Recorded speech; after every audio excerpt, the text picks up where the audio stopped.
In 1975, a 24-year-old engineer at Kodak named Steven Sasson built the world's first digital camera in a laboratory in Rochester, New York.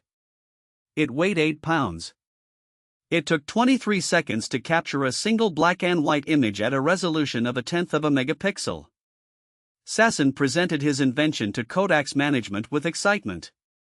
Their response, as he later described it, was, "That's cute, but don't tell anyone about it."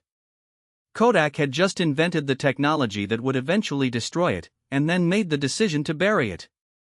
That choice, made in 1975, was the beginning of the end of the most dominant photographic company in American history. To understand the magnitude of what Kodak walked away from, you need to understand what it had. George Eastman founded the company in 1880 with a vision to make photography simple and accessible. His slogan, "You press the button, we do the rest," was one of the most effective in advertising history. By 1976, Kodak controlled 90% of film sales and 85% of camera sales in the United States. Its film business was not just profitable. It was extraordinarily profitable. Gross margins on film were estimated at around 70%. The company employed nearly 145,000 people at its peak in 1988. Rochester in New York was essentially a company town built around Kodak's tax base and employment. Kodak was not just a company. It was an institution. The problem with digital photography, from Kodak's perspective, was brutally simple: it did not require film.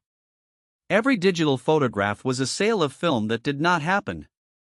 Kodak's entire profit engine, its labs, its chemicals, its paper, its processing infrastructure, its distribution network, was built around the assumption that people would always need film to capture images. When Sasson built his digital camera in 1975, the company ran internal projections that showed digital photography would not reach mainstream adoption for 15 to 20 years. They were right. And they spent those 15 to 20 years investing in film rather than building the digital future they had already invented. Kodak was not oblivious. It spent billions of dollars on digital research through the 1980s and 1990s. It launched digital cameras. It launched photo CD services. It built digital printing infrastructure. But every digital initiative was unconsciously managed to protect the film business rather than replace it. Products were priced and marketed so as not to cannibalize film sales. Executives who championed aggressive digital pivots found themselves sidelined. The company's incentive structure, its bonuses, its performance metrics, its culture, was built around maximizing film profitability. Digital was an experiment happening in the margins of a company that measured its success in rolls of Kodachrome. The contrast with Fujifilm is instructive and devastating. Fujifilm faced the exact same disruption. Its film business was collapsing on the same timeline as Kodak's. But Fujifilm's leadership made a different decision. They asked a fundamental question: what chemical and optical knowledge does our film business give us that we can apply elsewhere? The answer was, a great deal.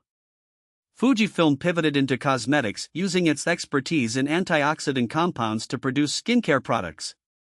It pivoted into LCD optical films, into pharmaceuticals, into commercial printing. Today, Fujifilm is a thriving diversified technology company. Kodak filed for bankruptcy in January 2012. Its patent portfolio, the residue of all that innovation, was eventually sold for $525 million. The company that invented digital photography sold its future for the price of a startup. The lesson of Kodak is not that innovation is dangerous. Kodak was extraordinarily innovative. The lesson is that innovation captured by an existing profit structure is neutralized. Kodak knew what was coming. It invented what was coming. It simply could not bring itself to let go of what it had, even as what it had was being made obsolete by what it had created. This is the innovator's dilemma in its purest form. The very success that enables a company to invest in the future is also the incentive structure that prevents it from ever fully committing to that future. The Kodak moment, that phrase the company coined to describe a precious memory worth capturing, became shorthand for something else entirely: the moment a company sees the future and chooses not to go there.